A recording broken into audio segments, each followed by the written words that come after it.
Good evening friends. కార్యక్రమం కోసం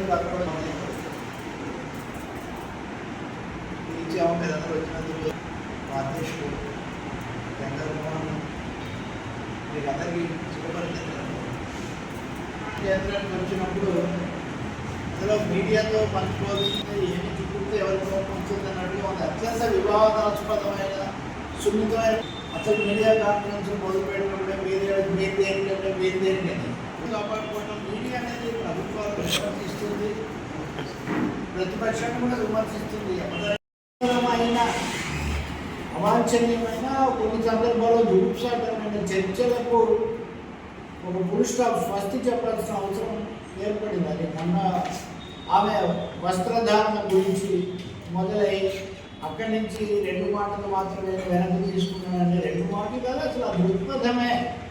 ఇప్పుడు ఆమె 72 మీద మన మీద ఆమె కేసు పెట్టారు, ఇప్పుడే ఐఏఎస్ కేసు పెట్టారు. అటు తిరిగి మీడియా మీద రకరకాల కేసులు వస్తున్న పరిస్థితి. దీంట్లో ఎప్పుడు ఏం చేశారని ఒక విధంగా మీడియా ఒత్తిడి గురవుతుంది.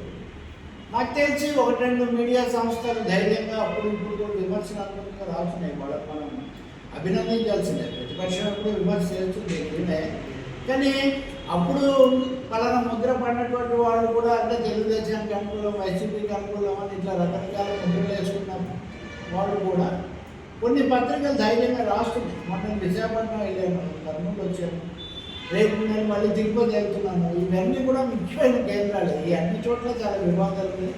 సో తెలుగు మీడియా వీటన్నిటి మధ్యలో నిలదొక్కుని ప్రజల పక్షాన ముందుకు పోవాల్సినటువంటి అవసరం ఉంది. దాని అభిప్రాయం దానికి ఉండొచ్చు, అది సమస్య కాదు. కానీ మనం జాతీయ స్థాయిలో చూస్తే కూడా ఆ రచయితల మీద మీడియా మీద ఒత్తించాలి విపరీతంగా. సుప్రీంకోర్టులో కూడా చాలా తీర్పులు వస్తున్నాయి. బెయిల్ తీసుకోవడం చాలా సమస్య అవుతుంది.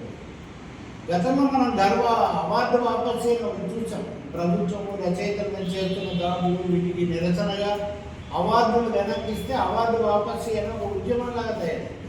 కానీ ఇప్పుడు ప్రభుత్వమే అవార్డు వాపసు చేస్తుంది. కేంద్ర ప్రభుత్వం, సాహిత్య అకాడమీ, నృత్య అకాడమీ వాళ్ళందరూ తమ అవార్డుల ప్రకటన చేయడం కోసం ఇలా మీడియా కాన్ఫరెన్స్ పిలిస్తే చివరి నిమిషంలో వాళ్ళ మీద ఒత్తిడి తెచ్చి మీడియా కాన్ఫరెన్స్ రద్దు చేయించిన పరిస్థితి మనం కేంద్రంలో చూస్తాం. ఇది ఎప్పుడు లేదు. రచయితలు కానీ, కవులు కానీ, లేకపోతే ఇంకొకరు కానీ వాళ్ళను గౌరవించి అభినందించడం, లేదంటే మనం లేదనుకోవడం తప్ప వాళ్ళకి ఇచ్చే ప్రతి అవార్డు, ప్రతి కదలికను కూడా ప్రభుత్వాలు, కేంద్రం, రాష్ట్రం ఎవరైనా అధికారంలో ఉండొచ్చు, శాసించే పరిస్థితి మటుకు అది కూడా భావ ప్రకటన స్వేచ్ఛ, ప్రాథమిక స్వాతంత్రం ఇట్లాంటి వాటికి భంగం కలిగించేదిగా తయారైంది. మీడియాలో అంతగా చర్చలు కానీ దేశంలో చాలా తీవ్ర సమస్యలు దారితీసింది. ఇప్పుడు ఈ స్పెషల్ ఇంటెన్సివ్ రివిజన్ తతను నేను అన్నాను, దీన్ని స్పెషల్ ఇంటెన్సివ్ రివిజన్ కాదు, స్పెషల్ ఇంటెన్సివ్ రిమూవల్, తొలగింపు కార్యక్రమంలాగా దానికి 10 కోట్ల ఓట్లు తొలగిస్తే మనం అందరం అనేక దశల్లో చూస్తున్నాం. ఓటరు వయసు వస్తే చేర్చడం, ఏదన్నా ఫిర్యాదు ఉంటే తొలగించడం తప్ప అదొక ఒక మాట చెప్పారు హోంమంత్రి అమిత్ షా గారు, డిటెక్ట్, డెలిట్, డీపోర్ట్, గాలించు, తొలగించు, తరలించు, 3 దశలాగా. ఇలా అయితే ఓట్లు 10% తగ్గిపోతే ఒకవైపున 18 ఏళ్ల యువతకు కూడా ఓట్లు వచ్చాయంటే ఓట్లు పెరిగి ఉంటాయి. అదే జరగడం ఉండదు. సో ప్రాథమిక హక్కుగా ఉన్న ఓటు హక్కు కూడా భంగం కలిగితే ప్రజాస్వామ్యం ఎట్లా ఉంటుంది, ఏమవుతుంది? ఈరోజు ఒక కూటమి ఉండొచ్చు, రేపు ఇంకో కూటమి ఉండొచ్చు కేంద్రంలో. ఎవరున్నా కానీ ప్రజల ఓటింగ్ అనేది శాశ్వతంగా ఉంటేనే ప్రజాస్వామ్యం ఉంటుంది. అందుకని ఈ అంశాల మీద కూడా పారదర్శకంగా చర్చ జరగాల్సిన అవసరం కూడా చాలా కనిపిస్తుంది. తెలుగు రాష్ట్రాలకు సంబంధించి, రాజకీయానికి సంబంధించి మనం కనుక గమనిస్తే ఇప్పుడు అక్కడ ఉదాహరణకు అమరావతి దగ్గర నీరుకొండలో ఎన్టీఆర్ గారి విగ్రహం 1720 కోట్లతో ప్రకటించారు. దీని మీద ఒక విగ్రహాన్ని 1700 కోట్ల విమర్శ వస్తే రామారావు గారి విగ్రహం ఒకటి కాదు, తెలుగు జాతి వైభవము, మొత్తం తెలుగు జాతి, తెలుగు సంస్కృతి వీటన్నింటినీ అక్కడ చెబుతాము అని చెప్తున్నారు. రామారావు గారి విగ్రహం అంటే అదొక తీరు. ఆయన ఏదో మహానటుడు, రాష్ట్రానికి ముఖ్యమంత్రి, తొలి ప్రతిపక్ష ప్రభుత్వం తెచ్చారు కాబట్టి ఆయన మీద గౌరవం, అది ఎలా చేయాలో చూడొచ్చు. మరి తెలుగు జాతి వైభవం అంటే ఎన్టీ రామారావు గారు ఒక్కరే ఎలా అవుతారు? అప్పుడు మళ్ళీ ఆంధ్రప్రదేశ్ ప్రకాశం పంతులు వస్తారు, కుచ్చలపల్లి సుందరయ్య గారు వస్తారు, దేశానికి రాష్ట్రపతులైన వాళ్ళు తెలుగు వాళ్ళు చాలామంది ఉన్నారు కదా. కాబట్టి తెలుగు వైభవం అంటే చాలా పెద్ద పెద్ద అంశం అవుతుంది అది. కాబట్టి దీని గురించి కూడా కొంత ఆలోచించాల్సిన అవసరం ఉంది. ఇంకోవైపు అంబేద్కర్ విగ్రహాలు అక్కడ ఇక్కడ పోటీ పెట్టారు కానీ వాటి నిర్వహణ, వాటి మీద శ్రద్ధాశక్తులు ఏమో ఉండడం. అవి అక్కడ కూడా అంబేద్కర్ దగ్గర కూడా రాజు చేయలేదు. ఎవరు పెట్టినా ఎవరు పాలించినా కానీ వాటిని వినియోగించవచ్చు కదా. అందువల్ల చిన్న చిన్న విషయాలు కూడా చాలా వివాదాస్పదంగా మారిపోతున్నాయి. ఇప్పుడు అంబేద్కర్ విగ్రహ నిర్వహణ కూడా విజయవాడ, అది కూడా ఒక విధంగా ఏదైనా ఒక ప్రైవేట్ సంస్థకి ఇచ్చి దాన్ని ఒక పార్క్ లాగా అభివృద్ధి చేయాలి అనే ఆలోచన ఉంది అంటున్నారు. వాళ్ళ చేతులకు పోతే అదేమవుతుందో మనకు తెలియదు. ఇప్పుడు రాష్ట్ర వ్యాప్తంగా ఈ పీపీపీ ప్రతిదీ ప్రైవేట్ పరం చేయడం అనే ఒక నమూనా, ఇది ఒక పెద్ద సమస్యగా తయారైంది. ప్రజాస్వామ్యము, ప్రజల సంక్షేమం కోరేవాడు ప్రతిదీ ఇలా ప్రైవేట్. అందులో మనం బీక్యాంప్లో కూర్చొని చర్చిస్తున్నప్పుడు ఈ విషయాలు మరి ఉదాహరణ చెప్పగలరు. అటు నుంచి చూసిన వివాదం, అది కూడా మీడియాలో ఒక వివాదం అయింది. ప్రైవేట్ వద్దనేమంటారు. మన దేశంలో ఏమీ సోషలిజం కమ్యూనిజం లేదు కాబట్టి ప్రైవేట్ రంగం ఉంటుంది. కానీ ప్రభుత్వ రంగంలో పెట్టిన వాటిని ప్రైవేట్గా అప్పగించడం ఒకటైతే, రాయలసీమలో బనకచెర్ల ప్రాజెక్టు అసలు టోటల్ ప్రైవేట్ ప్రాజెక్టు. దేశంలోనే ఇంతవరకు ప్రైవేట్ ప్రాజెక్ట్ లేదు. ప్రైవేట్ ప్రాజెక్టుకి అసలు డబ్బులు ఇస్తారా? ఇస్తే దాని నిర్వహణ, నియంత్రణ, నీళ్ళ ఎట్లా ఉంటుంది సమస్య. బనకచెర్ల మీద సమస్య వస్తే బనకచెర్ల కాదు, నల్లమల్ల సాగర్ అని ఇప్పుడు అసలు ఇవి రెండు కాదు. గత ప్రభుత్వంలో రాయలసీమ ఎత్తిపోతల పథకం, లిఫ్ట్ ఇరిగేషన్ స్కీము, దాని దగ్గర వివాదం ఉందని అది ఇది ఏది కూడా స్పష్టత లేదు. రాయలసీమకు సంబంధించి నిజంగా వీటిని పూర్తి చేస్తారా, నిధులు ఉన్నాయా, కేంద్రం అనుమతులు ఉన్నాయంటే లేదు. తెలంగాణ ఆంధ్రప్రదేశ్లో ఉన్న రాజకీయ పార్టీల మధ్య ఓ వివాదానికి, ఘర్షణకి కారణమవుతున్నాయి. కానీ నిజంగా ప్రాజెక్టులు ముందుకు వచ్చి రాయలసీమలో పొలాలను చేస్తారంటే ఏమీ లేనటువంటి పరిస్థితి. ఈ మధ్యనే ప్రభుత్వం రాయలసీమలో ఈ ఉద్యానవన హబ్బుగా మారినటువంటి ప్రాజెక్టు కూడా ప్రైవేట్ పరం చేస్తే ప్రజలకు ఏమి మిగులుతుంది, రాష్ట్రానికి ఏమి మిగులుతుంది, నియంత్రణ ఏముంటుంది అనే ప్రశ్న. ఉక్కు ఫ్యాక్టరీనేమో ప్రైవేట్ పరం చేస్తూ ఆ పక్కనే ArcelorMittal ప్రైవేట్ ఉక్కు ఫ్యాక్టరీ పెట్టుకోవడానికి వాళ్ళకి సొంత రేవు కూడా ప్రైవేట్ పోర్టు ఇస్తున్నారు.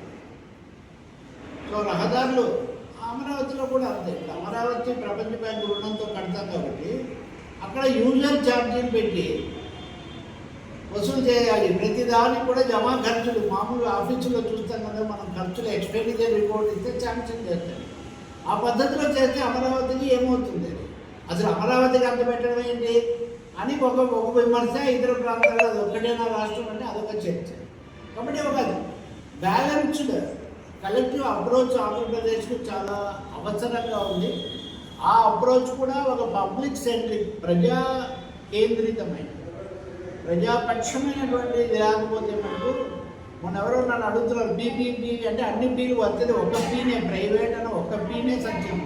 మిగిలినవన్నీ మనం ఎన్ని విజన్లు మనకు ఉన్నా కానీ ఆ విజన్ కాస్త ప్రైవేట్ విజన్ అయితే ఇంకా ప్రజలకే మిగులుతుంది.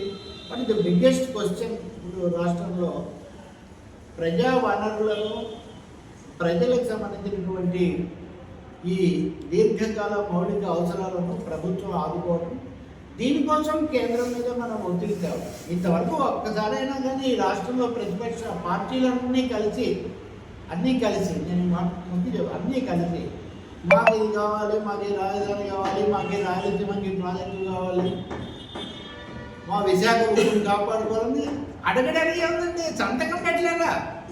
ఈ రాష్ట్రం కోసం వీళ్ళందరూ కలిసి ఒక కాగితం మీద సంతకం పెట్టి ప్రధానమంత్రిని, రాష్ట్రపతికి సమర్పించలేరా? అంతటితోనే వీళ్ళ రాజకీయ వైరాలన్నీ తలకిందులైపోతాయి.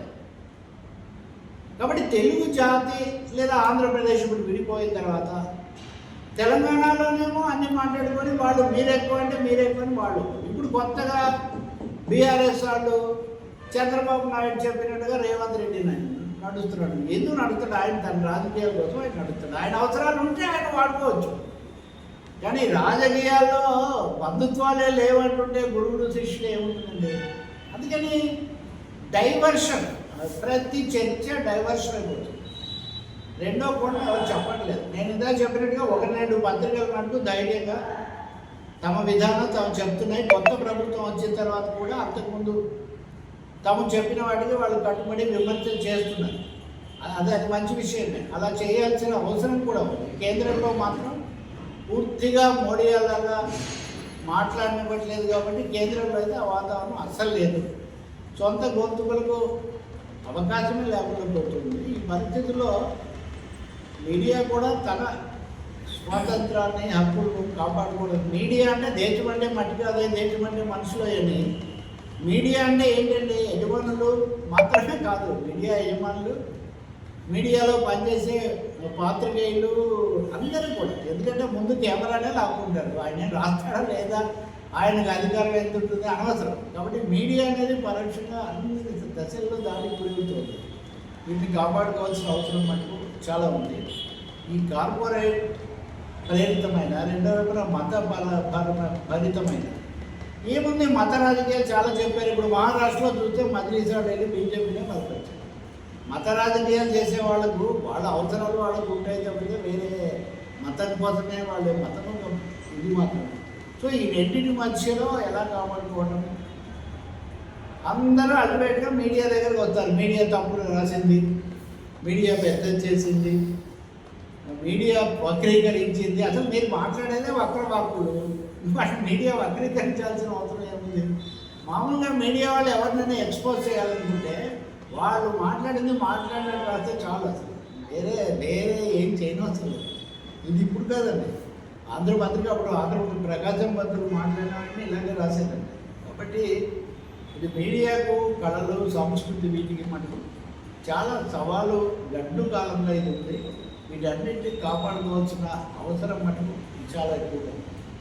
సో ఈ నేపథ్యంలోనే మేము సాహితీ ద్రవం తరఫున గతంలో కూడా కార్యశాలలు, ఈ జన కవనాలు, కథనశాలలు ఇట్లాంటి అనేకం జరిపాము. ఇప్పుడు మరొకసారి ప్రజా సంస్కృతిని, ప్రజా సాహిత్యాన్ని ప్రోత్సహించడం కోసం రాష్ట్రంలో వివిధ ప్రాంతాల్లో విస్తారమైన కార్యక్రమాలు చేయాలని చెప్పి నిర్ణయం తీసుకున్నాము. అందులో ముందు కర్నూలులో ఈరోజే ప్రాంతీయ కార్యాలయంలో మొదలుపెట్టి ఏడాది అయింది. దాన్ని మేము ఉదయం జరుపుకున్నాము. నా పుస్తకాలు కూడా ఆవిష్కరించి కర్నూలు జిల్లాలో ఉన్న కవులతో ఒక సంకలనం, మేము విస్తృతమైన కవితా సంకలనం రాబోయే 2 నెలల్లో దాన్ని మేము తీసుకొని రాబోతున్నాము.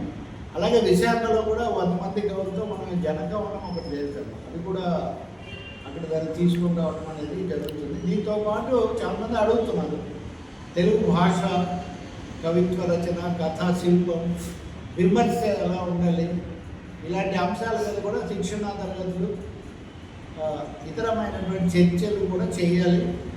దీనికోసం మీడియాలో కూడా వీలైతే యూట్యూబ్లో వీటితో కూడా చేయాలని చెప్పి మేము భావిస్తున్నాం. దీనికి మీ అందరి తోడ్పాటు. ఎందుకంటే గతసారి మేము